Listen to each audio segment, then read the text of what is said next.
This show is intended for mature audiences only. Viewer discretion is advised. Hello, humans, and welcome to another episode of Gen X Gamer. That's right, the video game show that is not hosted by an annoying e-beggar. There are no Patreons, no Super Chats. That's right, we just talk about the games we love and how fun it is to hoard them, and maybe a topic here or there. Now, with that said, let's get ready for the show. On today's episode... Hello, humans, and welcome to another episode of Behind the Channel. On today's episode, the man that taught us about lag during the Amico Wars, the famous to some, the infamous to in television for sure, Mr. Leo Diaz. How are you, Leo? I'm doing great. Thank you for asking. How are you? Oh, not too bad. Enjoying a Sunday morning here. Let me ask you, Leo. Let's start with the video games. What was your first console? Like, what is your console, right, growing up? Well, my first console was a NES clone. I come from Brazil. I grew up in Brazil. Ah, okay. And so brasileño, okay, yeah. Yeah. And Nintendo didn't really have a patent for their hardware in South America for a while. And so all these different companies were selling many Chinese clones, but there was this Brazilian company called Gradiente. Mm-hmm. They had a Atari 7800 set up for release, and then that failed badly, and they canceled that, but they took the shells because they had the tooling ready, and they made an NES clone with an Atari shell. They cloned Mega Drive controllers, and they packed it all in the box with a zapper that looks like the Master System light gun. And that's what I got as my first console. It is a Atari 7800 that plays Nintendo games with Mega Drive controllers and Master System light gun. You got the best of all worlds. Yeah, in Brazil, they'd always had that issue. I've watched a couple of shows where they have some interesting consoles out there because of licensing and distribution and stuff. Me growing up as a kid, let me tell you, I had just growing up in Central America. Brazil is beloved over there, especially because of soccer, right? We all grew up in my generation. Everybody was Pelé. You know what I'm saying? Yeah. Especially everybody, would talk about the 1970 World Cup, so on and so forth. But he was beloved and famous. He came to play once in El Salvador, and it was just pandemonium out there. He came with Santos to play. But anyway, let me ask you this. Tell me how the pandemic situation, where you're currently at, how did that affect that whole time period for you? And I know that you just caught COVID recently, correct? Yes, I did get COVID recently, but in the beginning, I mean, when the lockdown came, it was kind of this weird thing, of course. Mm-hmm. But it's like the school where I work at, we were actually one of the first to start teaching online, right? Like, it wasn't like, oh yeah, you guys go home. It was like a couple weeks. It was like, oh yeah, you guys just go home and we'll see, whatever. And then after a couple of weeks, it was like, no, actually, we're gonna teach online. So you just have to contact your students and find a way. And I started doing, I did everything because I was depending on what my students had access to. So I was trying to do Zoom calls with my students, but a lot of them don't have it. So it's like WhatsApp or whatever, a Facebook call, whatever they had available. But the truth is, it was hard, but it was not as crazy as to some other people. Because again, even though it was a complete different, schedule thing, I was still basically working. And I had my job, and I kept everything was fine. Just my daughter was at home, and I was working. So in a sense, it was kind of normal. And then I started having more time because there are so many things that you can't do. So I was a lot at home. So I restarted playing the piano. I learned to play the piano. Like I relearned to play the piano during the pandemic. Bought myself a nice one after a while, Oh, that's a nice awesome. e-piano. And yeah, I really started playing a lot more like music, because again, like there are other things that you kind of like just can't Yeah, do. You couldn't yeah, go yeah. I mean, a any lot of place you people wanted didn't to. use their time as productively. A lot of people spent their time on how we got to know you, which is the Intellivision Amico. Let me let me ask you, how did you come across what was the Intellivision Amico at that point? Well, that's the thing. Like there are multiple phases to that. Hmm. But the first thing is I was covering other consoles. I go back to the Coleco Chameleon. I actually covered that when that was new, when that Okay. was a thing back then. I was one of the YouTubers. I never got any notoriety, but I was one of the people who were making videos about, even as when the first guy on Atari Age, he was like, "Oh, this is an NES Mini." I was like, "Oh my god!" Like I came to YouTube and was like, "You guys, you won't believe this! Like, you look at the photos." And I was comparing the photos and showing to people, like this is actually an NES in there. Like this thing is like this is over, right? Because I was interested. I wanted to buy Yes. that Yeah. Yeah. thing, and it started going downhill like crazy. But after that, I was covering the Polymega, which is another console that has its problems. I heard Yes. about this Atari VCS thing, and I was kind of like, "Oh, that's crazy! Like, what are they doing?" And I heard about this Amico because people would listen to me talking about Polymega, and they would like, "Oh, there's this other console, this Amico thing." And the first time I heard about it, I was like, "I know what the Intellivision is. I never saw one in real life, but I watched YouTube videos, old videos about the console. I found it to be an interesting thing. I have the Intellivision. Intellivision Lives for the PlayStation 2. So I Okay. had played Shark, I had played Astro Smash, I had played Night Stalker through that compilation. I was not completely oblivious to Intellivision, but it was Hmm. not something of my necessarily of my interest.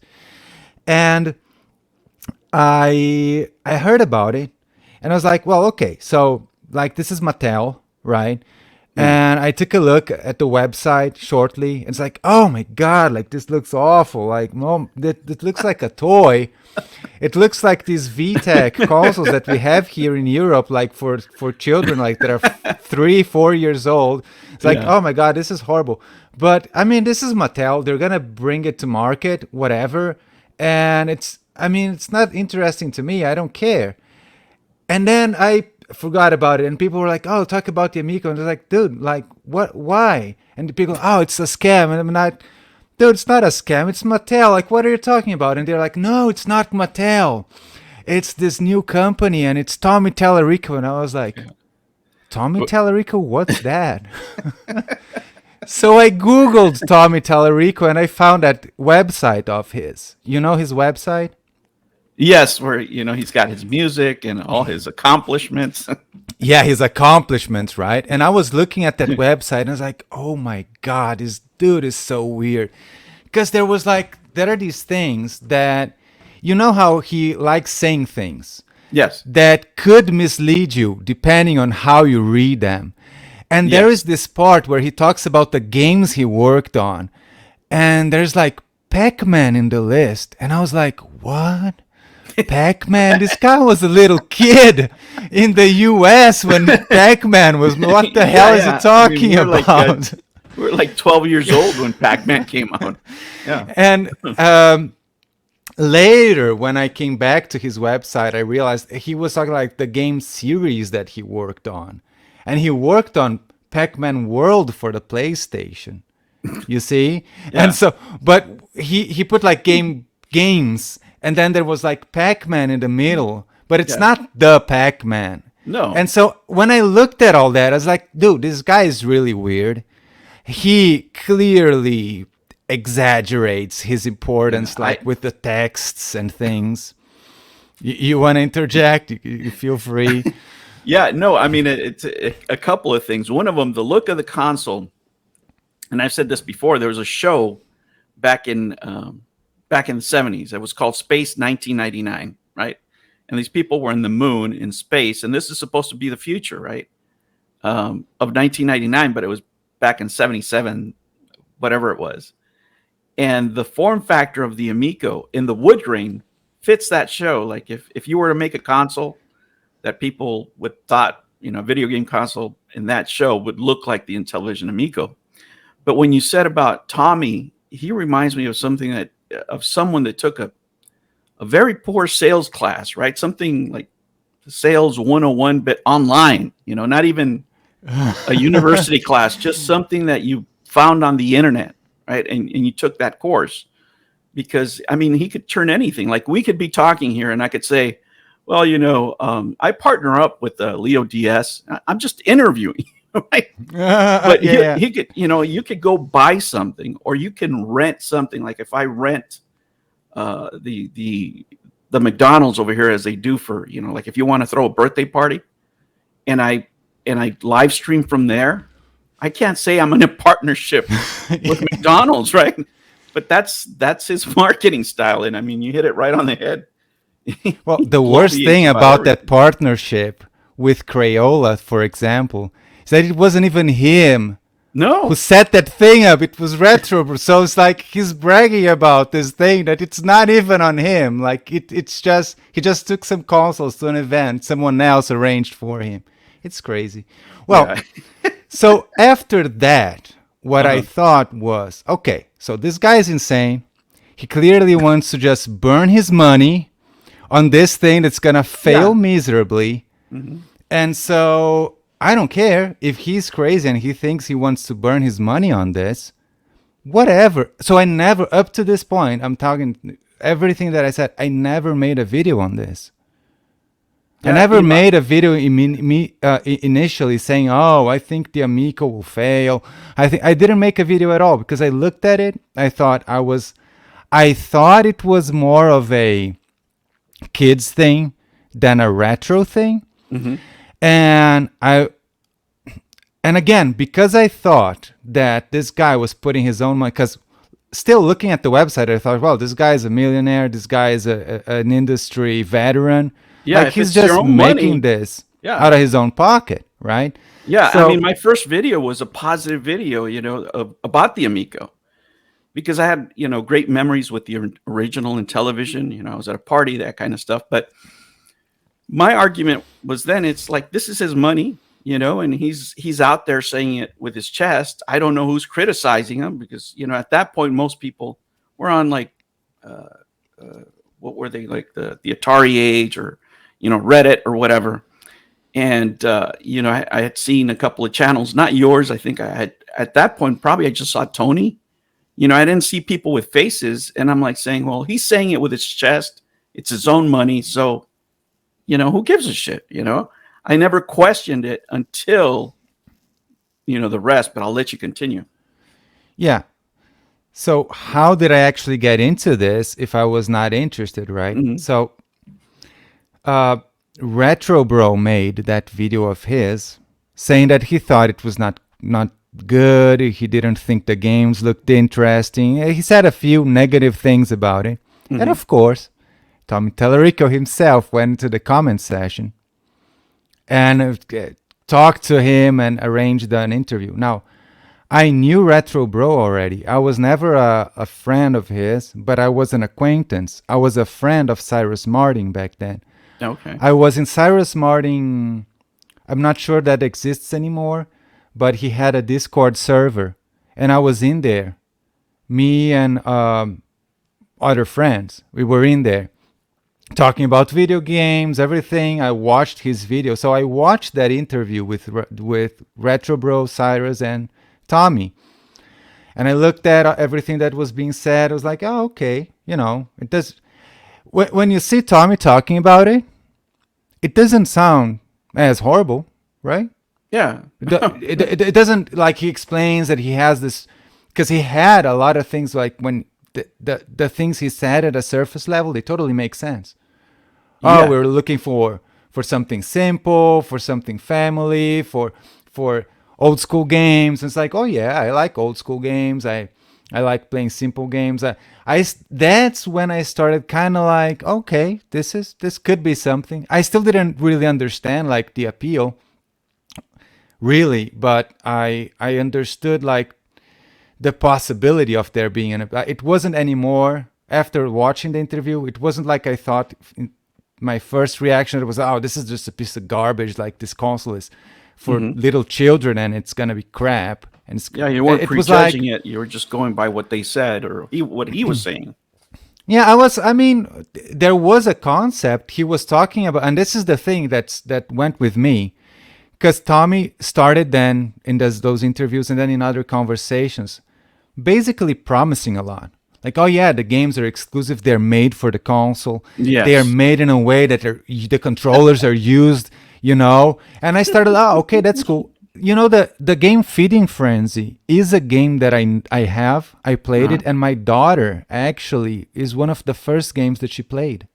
Because Feeding Frenzy, it's so intuitive, and it has someone doesn't know, like Feeding Frenzy is an Xbox arcade game from those arcade games that you download on the 360, that first service that started like doing mainstream like this retro reimagined thing in the modern era, right? Those arcade games, and it's basically a clone of Shark, but it's single player, and you even have like a casual mode where even if you get eaten, you just respawn and you keep going, right? And so my daughter was playing that when she was, I don't know, like 4 years old, and she was just getting into the groove of games, and she liked that. She enjoyed playing the game. It looks pretty, and Shark looked like it was gonna be similar to that, but multiplayer. Still something cool. And he was talking about how the controller was gonna be used in different manners, and it even came to a point where I said, can anyone imagine, like people who don't know it, my entire history? I even said one day, before the PlayStation 5 was released, before I started getting into trouble with the Intellivision guys, I said, well, if I'm going to buy a new console, this was probably 2020. If I'm going to buy a new console, it's going to be an Amico, not a PlayStation 5 or an Xbox, because what are Xbox and PlayStation like bringing new like that? Because I don't care about the graphics, right? Yeah. So to me, it was like, it's a better loading times. Come on, like you can't do anything better industry. Yeah. And so the Amico was promising something new and interesting and creative, and I was like, oh yeah, that's interesting. I'm on board. Let me ask you, when did you first notice that something was wrong with the product, that they were further behind that they were saying, right? Because they were saying we're at this, we're doing that, we're doing the other. And when did you actually start counting frames, right? I'm sorry to do this, but I wanna because to go in an order like chronological. Actually, my problems started with a couple different things. One thing was because I had experience with Polymega, and they still have outstanding orders from 2019. I can't believe that, and I actually looked at that. I looked at that system and I was like, man, I have all these games, right? And I was thinking, if I buy this, I would only have to have one machine, and I wouldn't have to have all this shit connected, right? Yeah. So I was thinking that might be a great solution. Yeah. And I was interested in it in the beginning. I was interested in it, and that's why I was covering it. But then, just like the Coleco Chameleon and just like the Amico, like all these problems starts coming up. And the biggest problem with Polymeg was just delay after delay after delay, and there's always an excuse. It's chip. It's the same excuses. It's chip shortages. It's COVID. It's supply issues and this and that. And then these, like you, dude, life is like that. If I'm going to make an excuse every time something bad happens and not achieve what I need to achieve, I'm never going to achieve anything. Like, life is like that. There's always a problem. You just have to go through it, and you have to make it work. Yeah. And everybody does. All these companies, their problem is money. You can fix all those problems with money. right? They just don't want to spend it. I mean, that's really the issue. And so that was one thing that I said, like when they announced their delay, I Mm-hmm. said in a video that they announced that delay 1 month before the release date. And that was like, that's really bad because they would know way earlier. And then Tommy Yes. Tallarico corrected me because he said I was being unfair and inaccurate because they announced the the delay 2 months before the release date. But still, right? I mean, Yeah. 2 months, come on, man. Like, 6 months before, if you haven't even ordered the parts, there is no way you're reaching that Yeah. release date. They knew it. They hadn't ordered the parts yet. They hadn't passed compliance. They didn't have finalized the hardware design. Like, it was obvious. And so that started some troubles with Tommy. But my worst problem was the following. He was always promising the games were unique and whatever. Yeah. And then when the games were being shown, it was like, oh yeah, and then we have Astro Smash. And I was looking like, well, what is unique about the way you're using the controller with Astro Smash? Like, does the dial work like a spinner? And it's like, no, it's just like a D-pad. You press left and right, and it's like, okay, but that's just you can do that on the NES. Like, it's just like the original. That's not. This is not unique. This is not creative. This is not special. So there really I started seeing like, wait, where are the? And I was interested because I was curious to see like what they were bringing to the table because there were so many promises, and so I was asking and looking and and always the questions were, oh yeah, we'll show more later. And the later was always, oh yeah, next month or whatever. And that started worrying me. So that there were these two things, right? Mm-hmm. But I was like, okay, so what are the unique things? And I started realizing, no, wait a second, like these are not unique. Like these guys are just saying, but these games are just games that could be anywhere, and they are way exaggerating like what they're achieving with this as far as what these games are. And that started. The problem was when I was saying these things, then I immediately started being attacked. Yes. By Relic Gamer. He was in that Discord. Well, let me ask you. I don't dislike anybody personally. They have horrible ideas, but in general, my disagreements with them in general was about investing. But you had many battles with the supporters way before I did, right? Of this console. How can you describe those times for you, right? Where you're making these observations and everybody's just coming at you, and they're coming at you in bunches, right? Even Tallarico himself is barking at you a little bit. How was that time for you?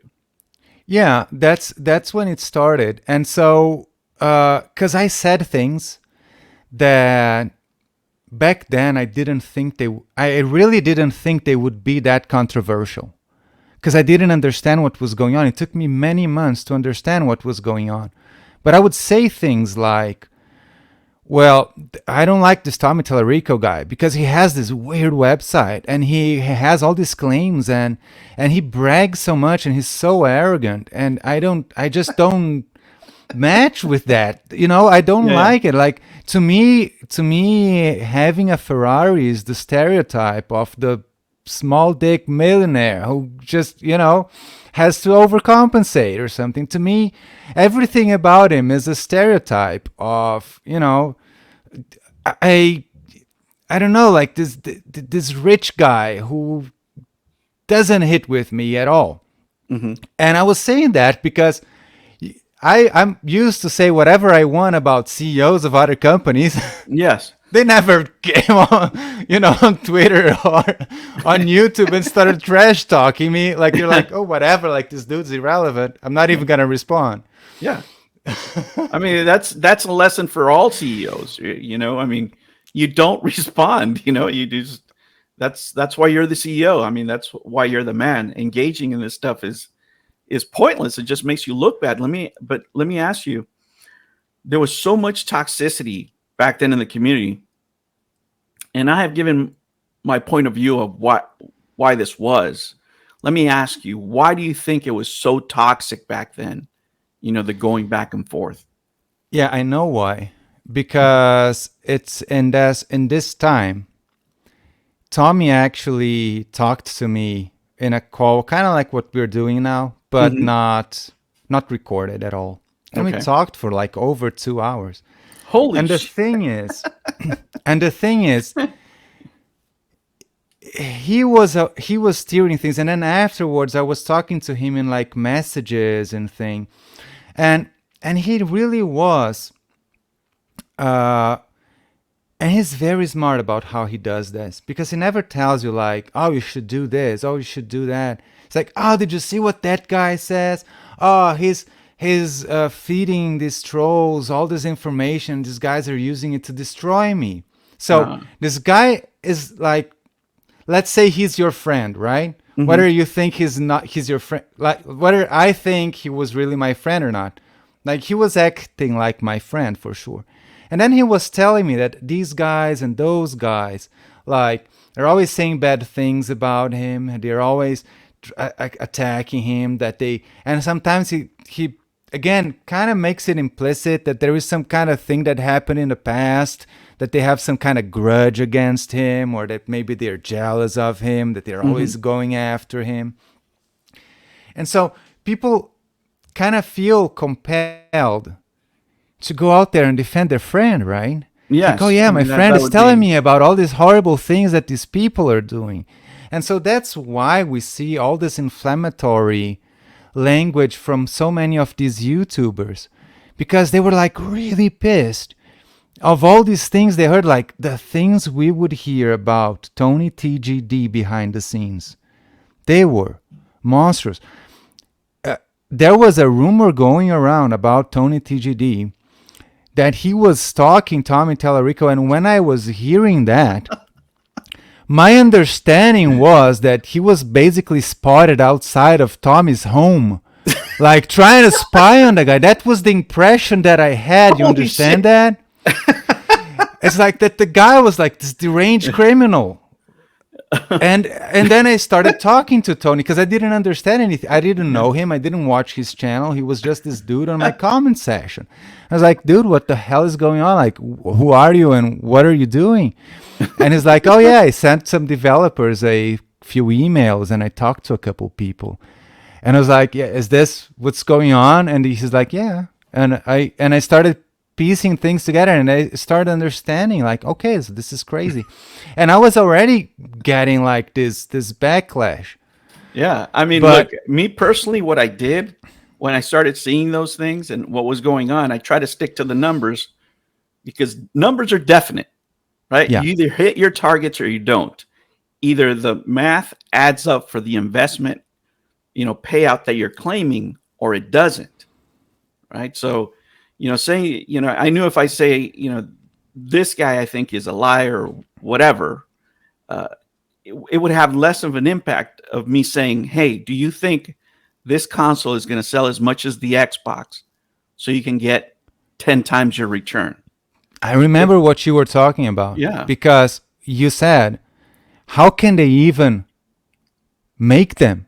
How can they even manufacture these if they don't have a huge company? Like, you can't scale this. Yeah. Even if everybody in the world started wanting one, they would not have the time to achieve. And we see they couldn't even produce more than a couple that they send now to these influencers. They were talking about millions, hundreds of millions of consoles, and they can't even make a dozen. So how could it ever have happened, right? Yeah. But that's the thing. That's what they hated the most. And these are the people who they wanted to absolutely discredit and like just sweep under the rug these claims. Because if people, whatever investor watched that video from yours, they would probably come back to Tallarico and ask, hey, there's this guy saying that there's no way. And I was taking a look, and how are you going to scale this to make, I don't know, 10 million units a year? And Tommy would have to try to respond to that somehow, and that's something he didn't want. Yeah. And No. Yeah. that's where it really, but the thing is, I was the lag, right? Because you talk about numbers. I also I had exactly the same thing. It's like, okay, so whether I like this or not, that's irrelevant, right? If I like the console or not, who cares? But there is this thing that was being talked about. And it started like this. It started with a conversation in a Discord where someone pointed out, wow, there's a lot of lag. There's 8 frames of lag in the Astro Smash. The first time they showed Astro Smash playing, it was it looked like a corridor or something. There was this television. And we were like, we didn't even think there was lag in the console.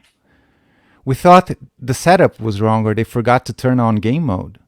I really don't think it would be something, But Tommy Tallarico's reaction is always, like it always exceeds your expectations. Because I thought he was going to do something like, oh, you guys are dickheads, but here it is. I turned on the game mode, and here's your remade video, and the lag is gone or whatever. Right? Yeah, that's what I expected. Yeah. Because my problem was, if you are the CEO of a company and he was together with John Alvarado, right? And so it's like, dude, how can you make a video like this? You're trying to sell this thing. How can you show lag on the video that's promoting this? Like, this is insane. You guys can't do that. That was my point.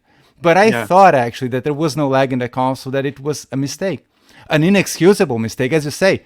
A fireable offense. Like, dude, you make a freaking video of your console and you forget to turn on game mode on your television, and there is all this controversy. Like, you lose your job as a PR person. I mean, for me, the point where it turned from simple mistakes to incompetence, right? Straight up incompetence, and not having what it takes to make a console properly is when they sent that unit out to, where was it? The Middle East. Remember? Yeah. So there's certain standards in manufacturing that you have to follow, right? And when you don't have a set quality department, right? Even if you're growing fast, whatever that case may be, it shows that you don't have leadership that has experience, right? When you don't value quality, you're in trouble. If you're a small company that's just producing, a few items, then those few items have to be tits, as we say, right? They have to be pretty close to perfect, because that really right there is your business card. I'm not a big company. I don't have all the money in the world, but I'm going to deliver you the best product possible. Like, that is my job. That seriously is my job. And these guys didn't have the chops to do it. Tommy was not prepared to be a CEO of a company. It was more of a vanity project. And it's painfully obvious that John Alvarado was way in over his head. And that doesn't mean they're terrible people. They're just the wrong people for the job, That's when I first saw it. You caught it way earlier with the lag. Wasn't that one of your early videos on Demico? Because I remember specifically this video from you. And it was a very good one. Because what you were saying was basically... Because what happened was we were already on this back and forth with the lag thing, right? And so when news started coming of lag, right, because there was a little sentence in that article from that guy that there was lag in the console, right? Because there is. And they never fixed it. Yes. But especially the controller. The controller was very laggy. There's even like... But the thing is, the reaction from Tommy was to pretend that it was just some old firmware, whatever. But that's the thing that you caught up with. Like, if that was true, like, who is the moron who sent a console with old firmware that has... how did you not test this before setting? And I completely agreed with you back then. I was like, I mean, you're making up this excuse. It was just an excuse, but the excuse make them look bad still, because I mean, how? And it's a media outlet. Like, you're sending IG, wasn't it IGN of all companies? Yeah, I think it was, and it was the Middle East. And what happens in industry, and just so people know, if you're working on a project like this and you're sending something out that millions of dollars are, on the line because you have to present something well, and a company sends a mediocre product to a potential customer that's about to sign a purchase order, because based on what IGN says, right, all the buyers of different companies are reading this, right, and they get feedback from these guys, and a lot of them are in contact with, this is for you guys that don't know behind the scenes, a lot of times you're in contact with a lot of media outlets so they can tell you what's coming up so you can hit it first so you can get the best price, right? So if they can't deliver there, which is crucial, you're screwed, right? And you're just doing one. You're not doing 10, you're not doing 20, you're doing one, and they couldn't get it right. So we're in this mindset, okay? We're in this mindset. I was shocked that they released a video showing lag. I thought it was a problem of the setup. But again, it's just the same same thought process as you were having, right? Mm-hmm. Like, how can you let this slip? You're making the video yourself. Make it look the best you can. This is unprofessional. This is ridiculous that you're showing lag on this. Make it, show it in its best light possible. We're counting the frames. We're counting the lag. Okay. Yes. Their response was Tommy Tallarico released that Finnegan Fox video where he had inverted controls and he pressed back and forth. For Pat and Ian, right? Now, listen to the order of the things that happened, okay? I watched that video shortly, and I found it slightly strange, but I didn't even really look at it. But all the Amico supporters, they already had that video before it was released, and they were already recording their reactions to it before the video went live. So when it went live, they immediately hit that button, and their reactions were like right after they were on YouTube. So I was still subscribed to Cyrus Martin, even though we had already had a fight over the Amico. We were not friends anymore because of this console. And I saw him watching the video. And when the time came where Tommy had the controller and the screen together, he slow-moed it. And he showed Tommy pressing left and the Fox going left, and Tommy pressing right, the Fox going right. And he said, "Oh, the lag is fixed. So you see, trolls, thank you for fixing the lag. Now it's not a problem anymore."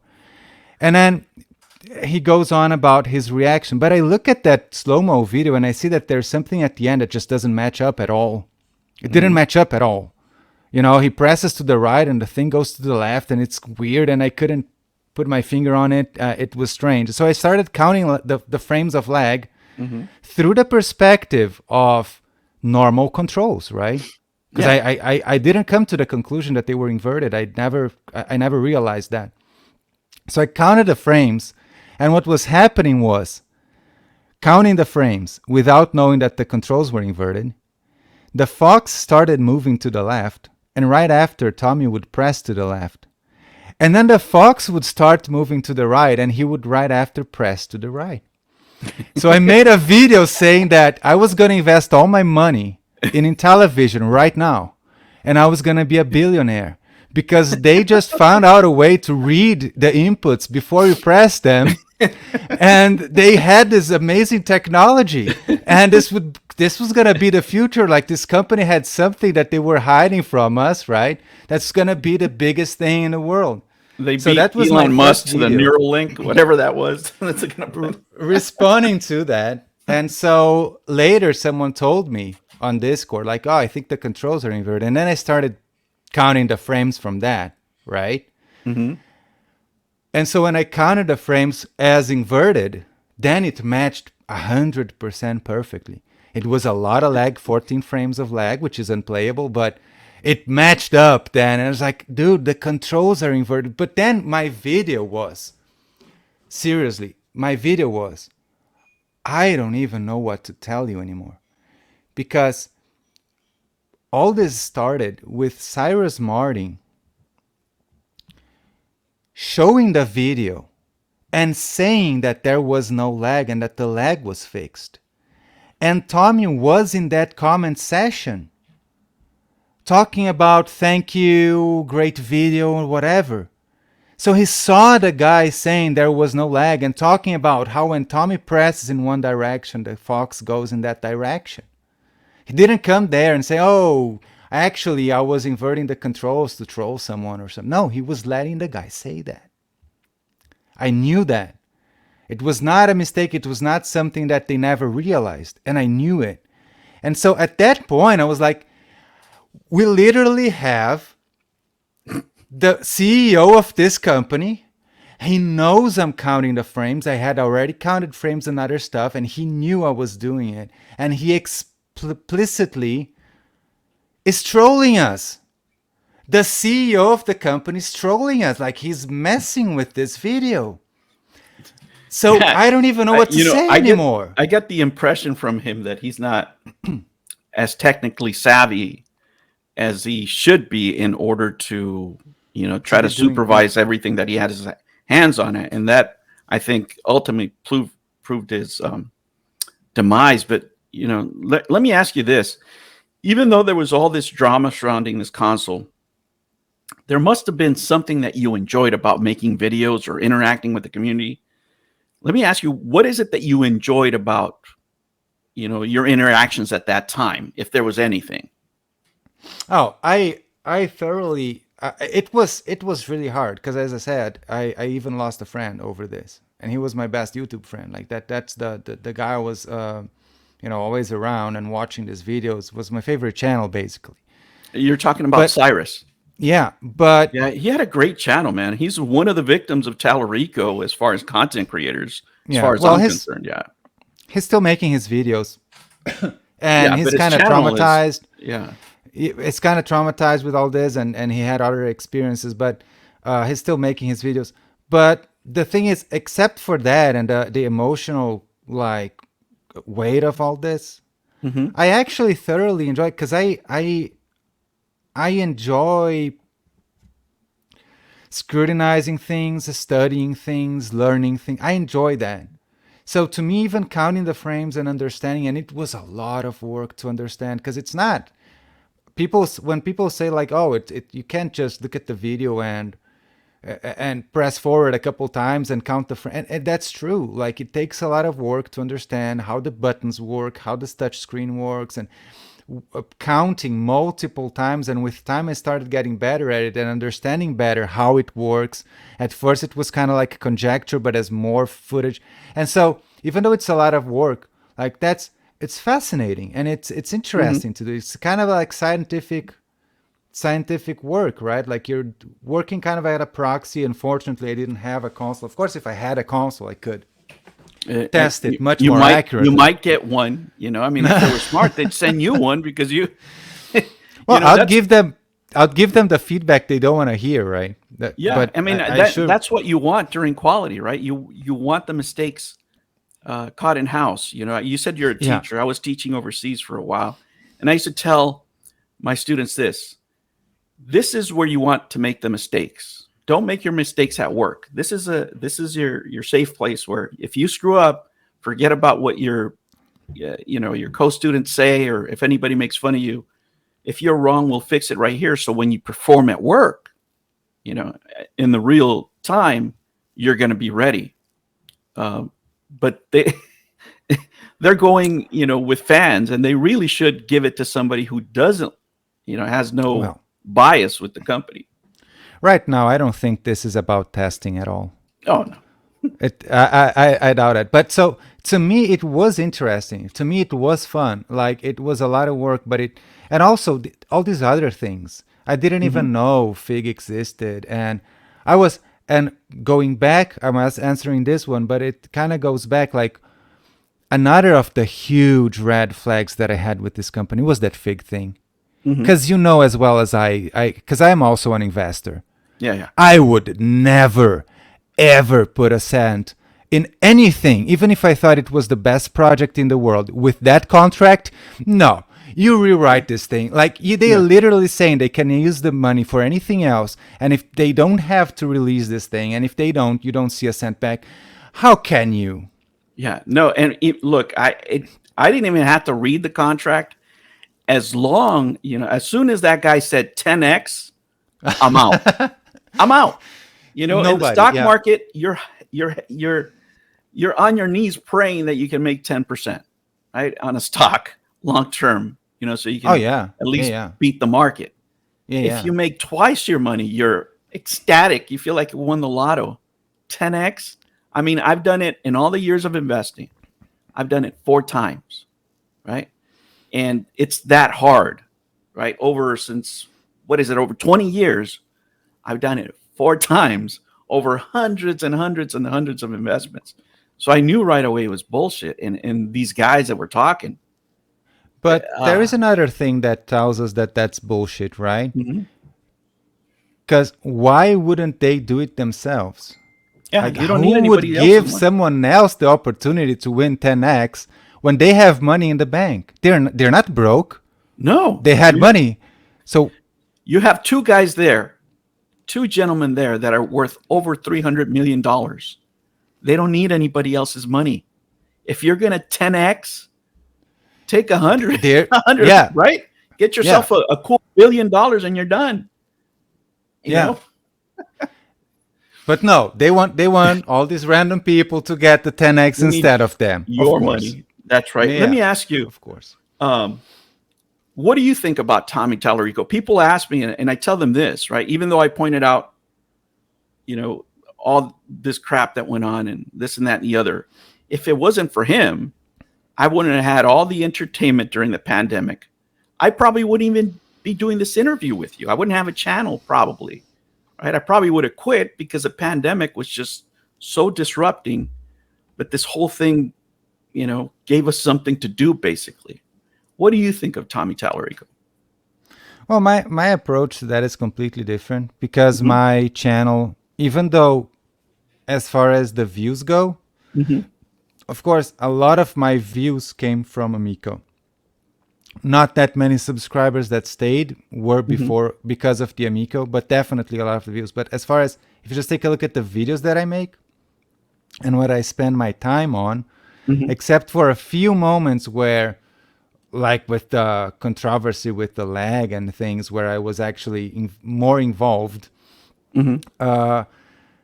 Amico never really ran the channel for me, right? But at the same time, as I'm telling you, I had these interactions with Tommy Tallarico directly, coming from this position of not liking him because of his general attitude towards people and the community, and these things that he had on his website. But then when you talk to someone for a couple hours, you have like this conversation, and it was not a heated conversation of us fighting. It was just a conversation. He was trying to find middle ground, and we ended that conversation well, right? And then later in time, he came to me and said, listen, I'm having a problem with your channel because there are all these trolls. They are all harassing me on your comment section, and you're not doing anything about it. And I said, well, Tommy, show me whatever comment that you deem harassment, and I will delete it because I don't condone to that, but I didn't find any that I find harassment. So I need you to point me to these comments because I didn't find them. I even went out of my way. I asked my friends, dude, can you guys look at, like, I'm sorry to ask you this because I'm like asking my friends to work for me, but can you go through my comment section and see if you see anything that's harassment so that I can delete it? Because I'm being pressured here to delete these harassment comments and I don't find them. And they did it for me. Thank you guys so much. They did it for me and they said, well, we didn't find anything. And so he was like, well, if we can agree that this guy and that guy are harassing me, then we're at a stealth state. And he said that his PR team was telling him to not engage with channels that support these harassers and all these things, right? What PR team? Exactly. I mean, what one of the things that I tell that I tell people, in my line of work, sometimes I do. Hold on a second here. I'm having some issues with my camera. I don't know what's going on. Give me a second here. Seems fine to me. It's flickering on my end. Am I flickering on your end? To me, it looks fine. Okay. So anyway, one of the things I tell some companies when I'm assessing them, I say, listen, how many times does the CEO or the manager, whatever who I'm talking to, how many times do you change the toilet paper in your company? And then they say, well, why the hell would I change the toilet paper? I'm the CEO, whatever, or the manager. That's right. And you shouldn't be doing this other stupid shit either. Your time is worth, right? I just figured out your time. Your time is worth about $175 an hour. What the hell are you doing commenting on Twitter? What are you doing commenting here? You're wasting the company's money. Do what you do. But the fact that he would spend a 2-hour conversation with you, for starters, and then ask you to go through comments, and what the hell is he doing in the comments? What's the whole purpose of that? Nothing, right? I mean, he's wasting company money. Yep. And it's just ego, right? I mean, at some point, what else can you say? It's ego. And so after that conversation, he said, so I can't engage with you anymore, right? Because you are allowing all these people to trash me on your channel. So I said, well, I wish you the best.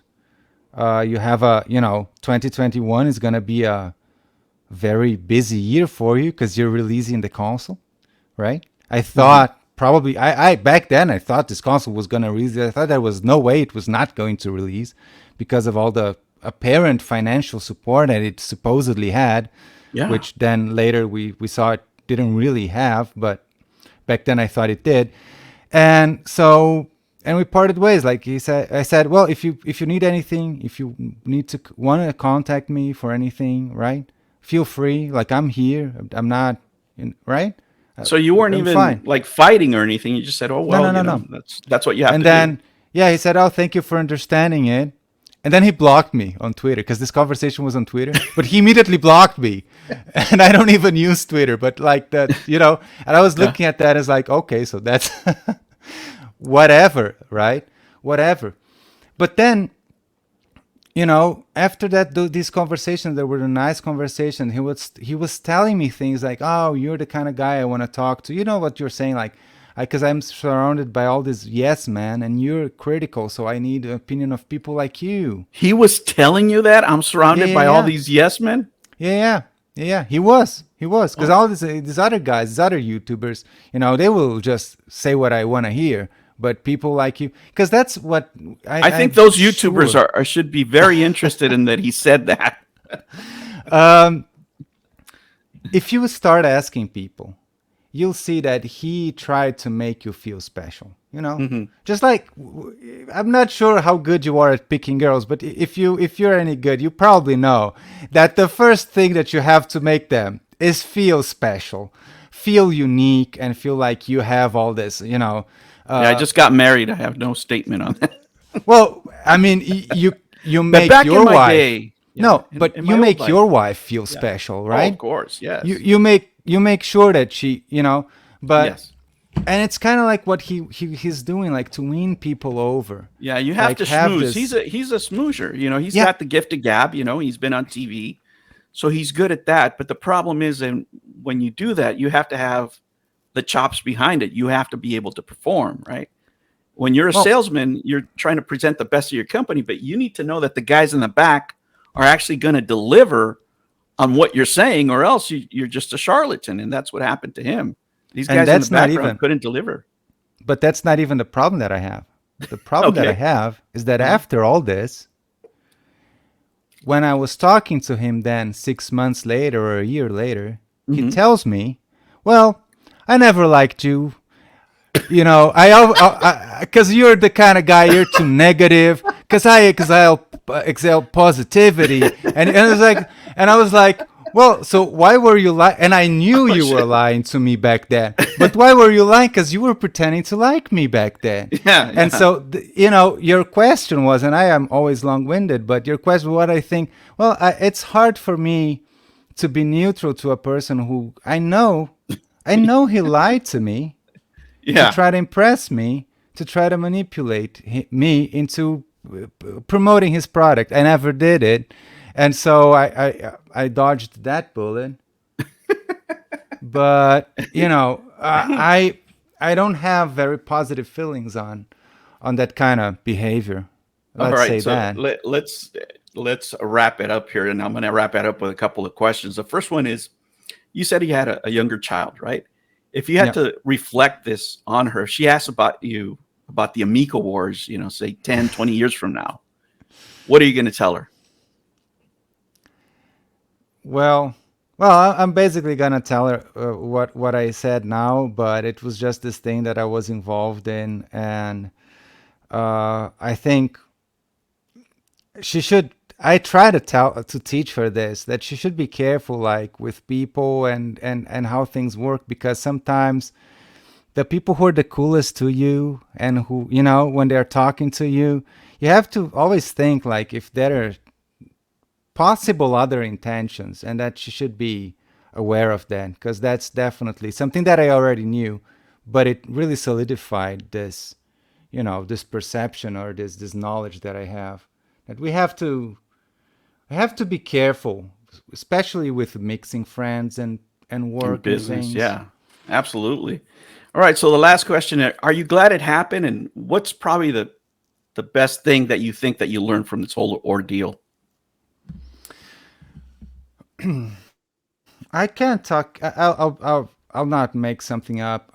Life is as it is. We have to take the best out of life, and whether I'm glad or not glad, I don't even think about that.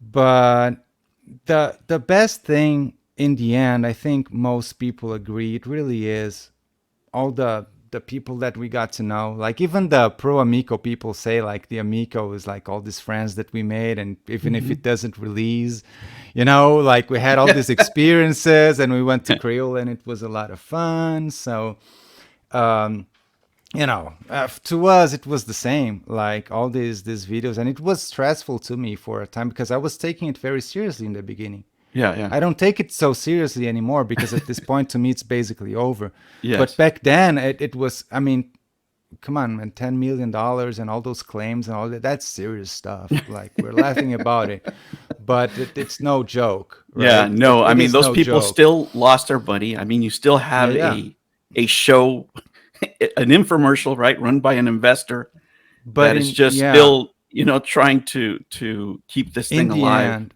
yeah. We could you were right. I told you this was going to be 10 to 20 minutes. We're about to hit an hour.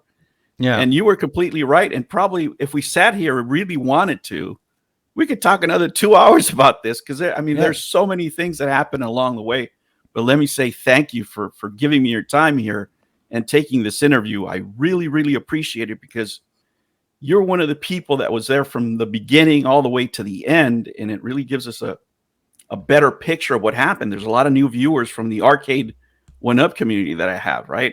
And they never got to see any of this at all, and they have their issues with undercover shilling and and you should take a look. You should be entertained by a couple of things that are happening over there. But thank you so much, Leo. I really appreciate you giving me this interview. Thank you a lot for inviting me to this. It's always fun to talk about it. Oh my God, I'm getting a call now. Oh, there you go. Got rid of it. Yeah, thank you so much for having me on. All right, thanks a lot, Leo. Have a great one. Go check out Leo's channel. I'm going to leave his links down below, and I will catch you on the next one. Thank you so much. Bye-bye. New videos every Monday and Sunday. Thank you for joining me on another episode of the Gen X Gamer. Remember to like and subscribe. Click that notification bell. And remember, never ever be afraid to be happy. I'll catch you on the next one. Take care.